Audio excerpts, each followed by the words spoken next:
Hello everyone, Chaz Largey with another Fix It video for you, and on the bench today we have got my old Ferguson TX monitor that I use for testing anything with composite video input or computers and so on. And I went to use it this morning and very disappointedly this happens. Ooh. And that's with the volume turned down. And we got a great big nasty hum, but normally we just get no sound and a big snowstorm on the screen. I suspect we have a capacitor problem. So let's get inside. It's a Ferguson TX with RGB as one of the few monitors that Ferguson did for home computers back in the 80s. So fingers crossed we can get this going. I'll get the back off.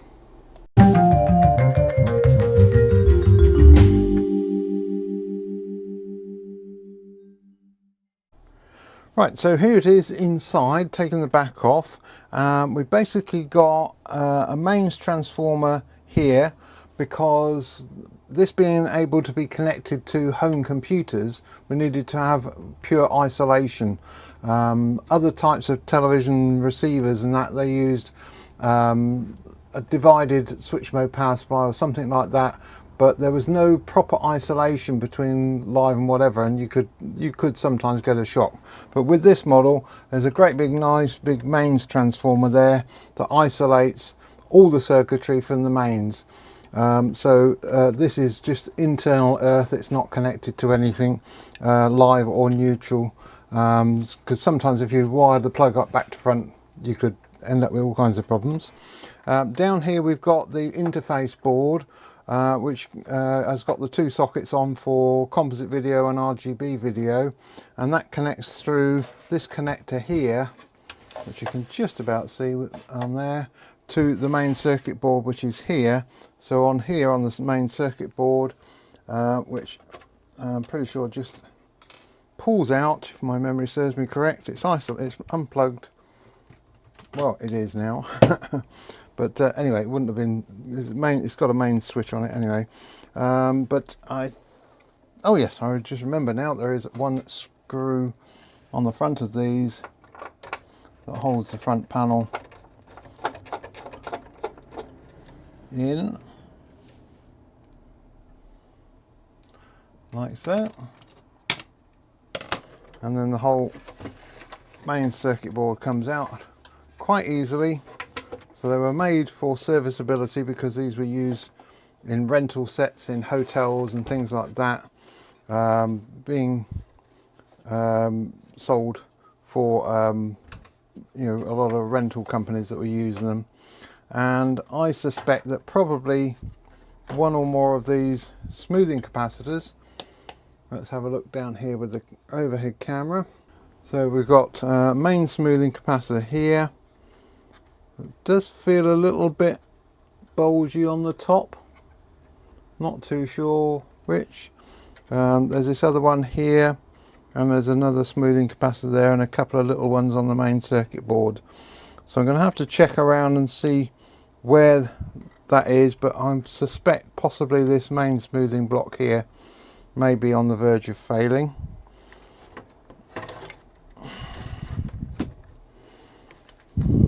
Just have a quick check of connections. Can't see any bad connections. So I need to get the old service manual out to check where the supply lines are, so we can work on it quite happily. Bear with me.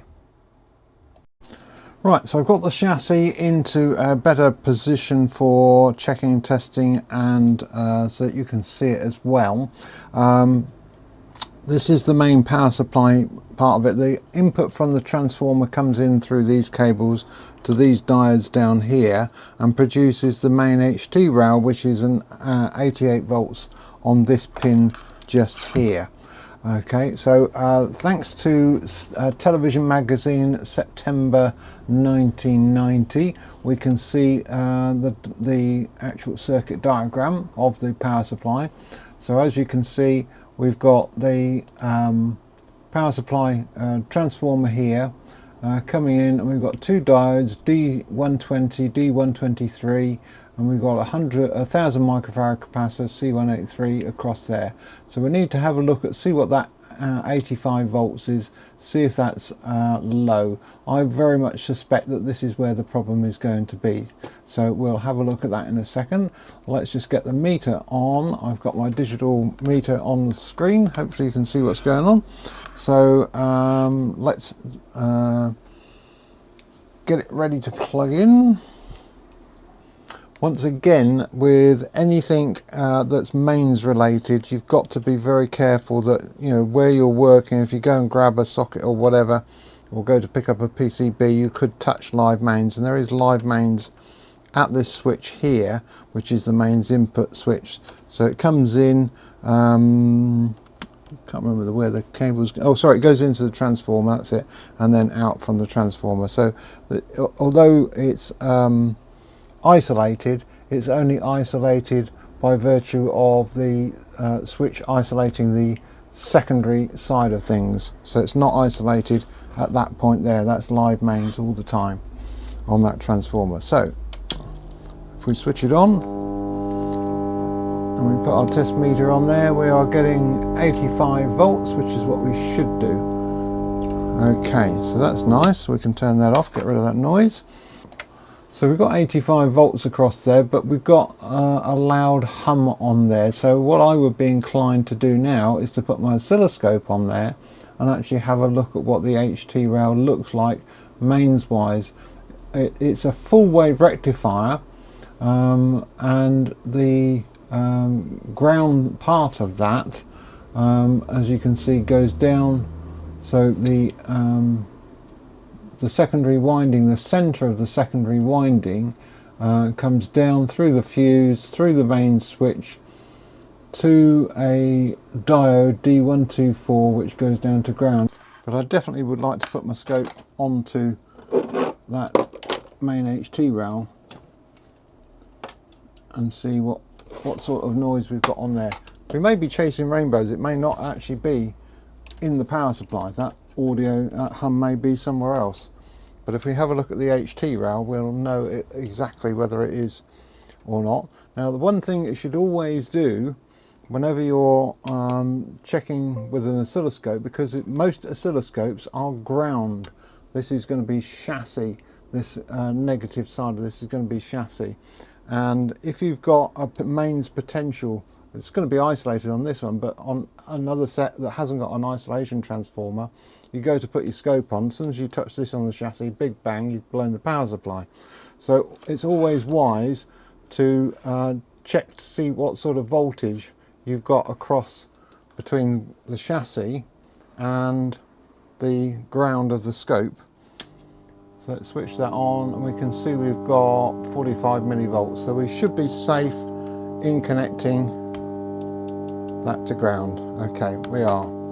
So I'm saying this is from experience, when I was less knowledgeable about electrical things, and I put my scope on the chassis of a half mains potential TV, and it went bang, and the boss was not too happy.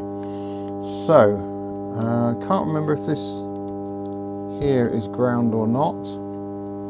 So let's put the meter on times 10, the scope on times 10, and see what we've got on there. Right, and the meter, oops, let's go channel 1, coupling AC,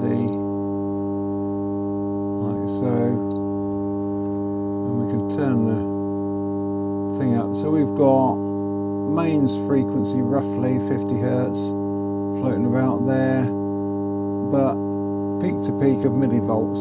So let's turn it off. I wouldn't have said that that was too much of a problem. I would say the problem's going to be elsewhere on one of the other supply rails. Right, unplug it before we move anything. Always wise. So let's get this into position. I suspect now we're going to get a problem somewhere in the main HT rail, off of the line time base. So I think that's where we're going to be trouble. So let's see if we can get this into a position where we can get at that.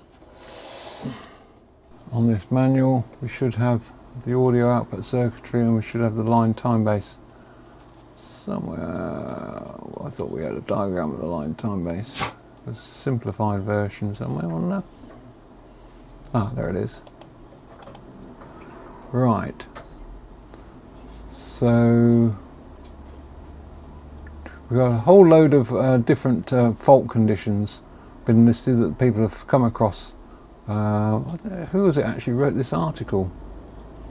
Can't remember. Was it Les Laurie Johns?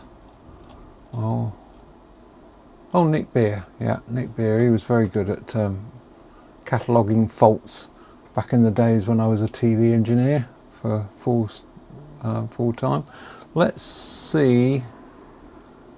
We've got the 95 volt boost rail coming into the field scan cores. That's coming off of the line time base. There it is, 95 boost. That's off of C191, which we've now got to find.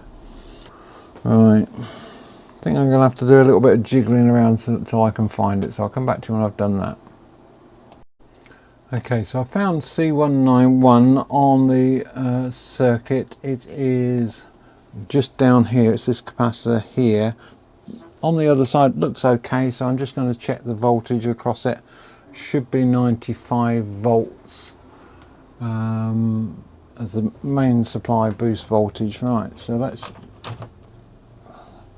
plug that in, turn it on, and we've got 96 volts, which is okay.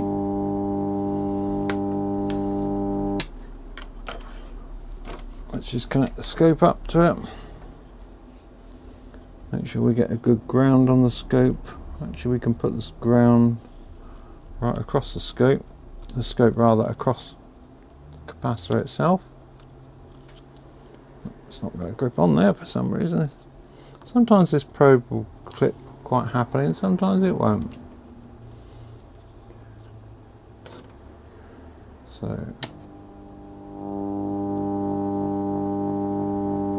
scope is on.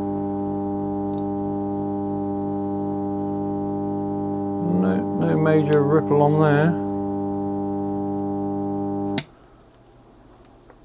So I think we've got a fault somewhere around the video audio side somewhere, which I find is rather strange.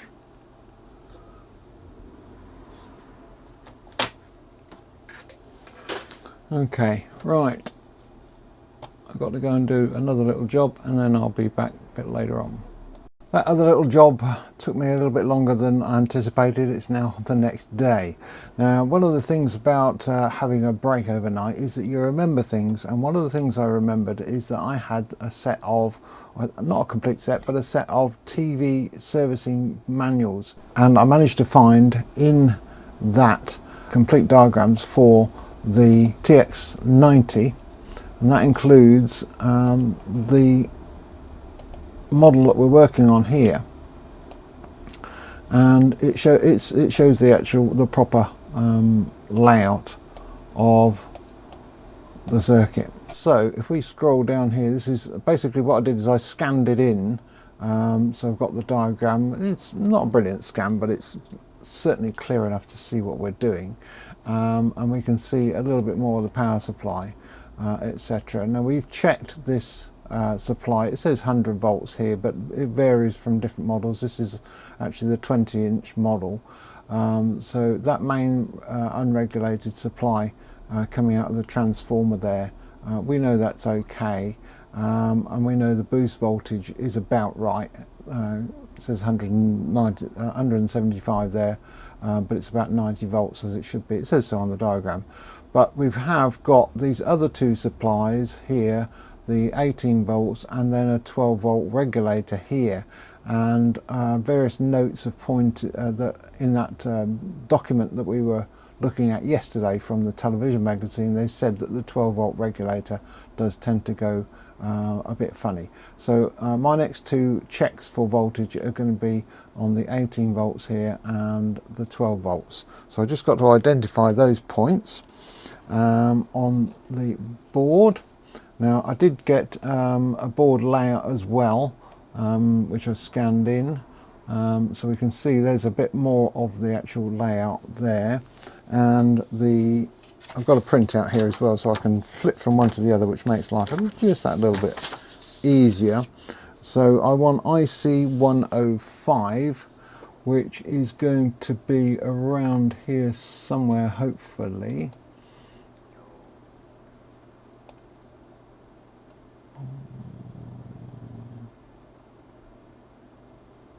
IC105, there it is there. So that's sat on the side of the heatsink, and I've got it here. I can now show you on here. So I've got the two lots of connections there. So IC105 and TR12. So IC105 is this one here, so that's the 12 volt line there. So let's get the meter on the screen. So we should now be able to go onto this here and check that 12 volt line. So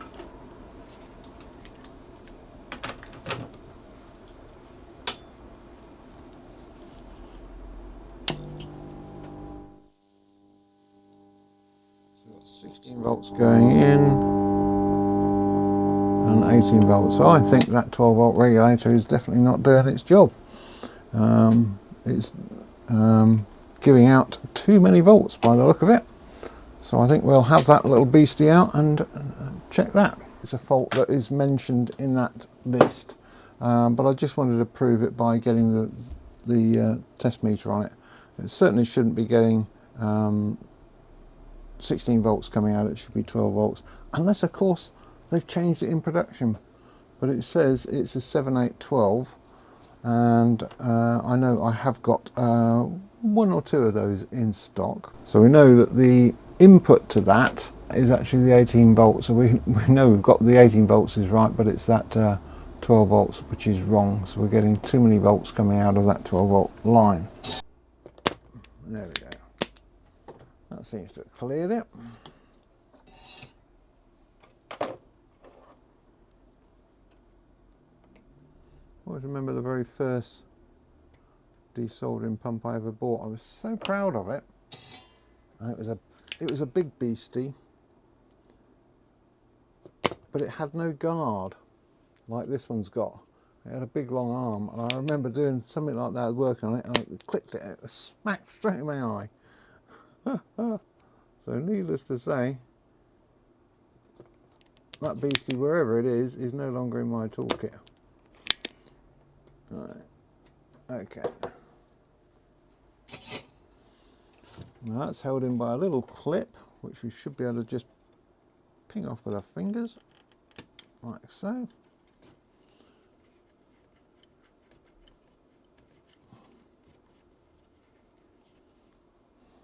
We check that it is a 7812.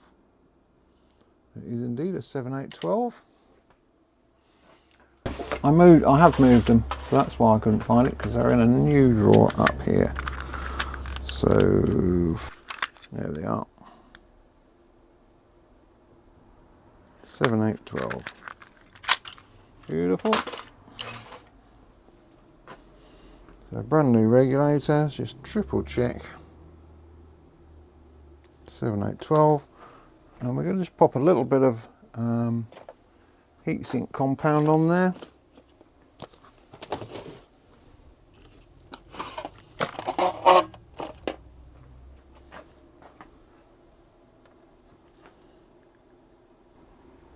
So brand new regulator, there we are, 7812. Put a little bit of heatsink compound on there. That just helps to transfer the heat onto the chassis, and that should just drop straight into the holes where it was before. There it is.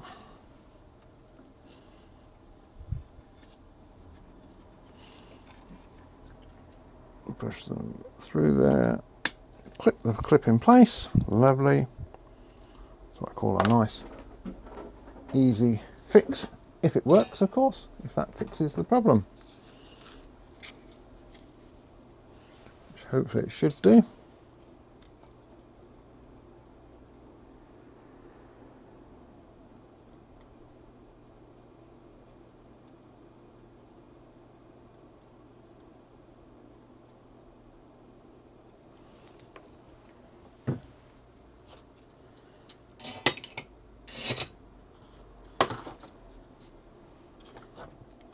Quick check, quick run of the screwdriver down between the joints.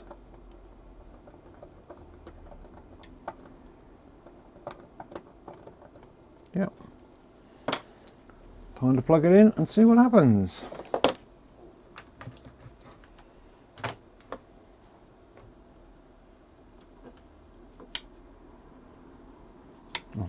Helps if we turn it on at the socket.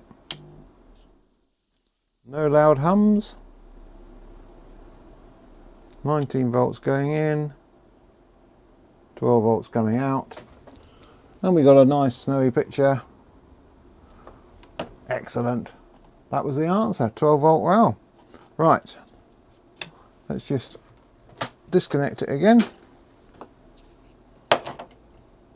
So, faulty 12 volt regulator. Let's pop it back into the chassis.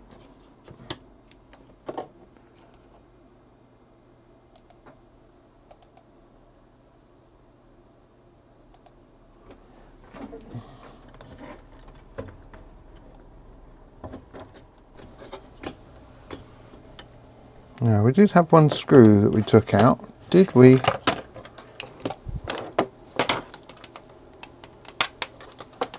Retrieve that, or did it drop down inside? I can't remember. Oh yeah, we did retrieve it. I thought we did. That would have been a bit daft leaving it out, wouldn't it? Alright, so that circuit board sits in there. There's a nice little slot for this to go in, and I think it just sits on that side. That's it. No, let's go to the other side of that. There we are.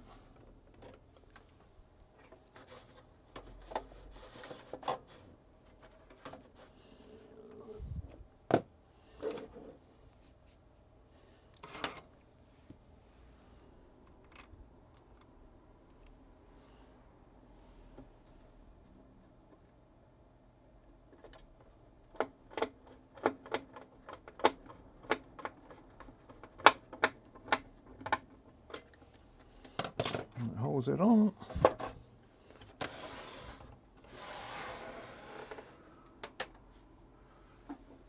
That's okay, so let's plug it in.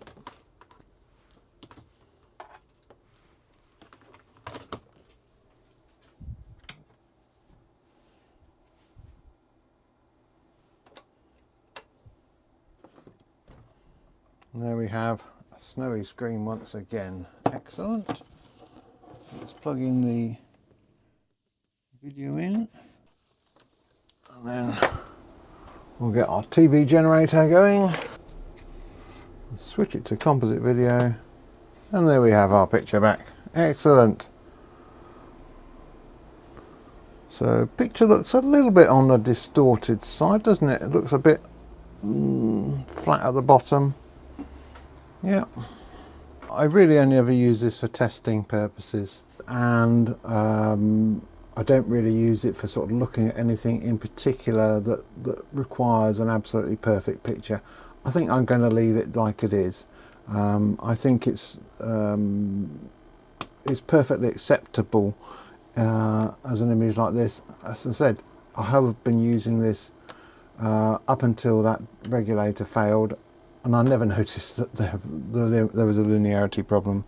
So I can't find any vertical linearity controls to adjust. I could spend a few hours searching through components and things, but as far as I'm concerned, it's working. So I'm going to call it quits and say thanks very much for watching. Hope you've enjoyed this little excursion into an old TV with a rather peculiar fault.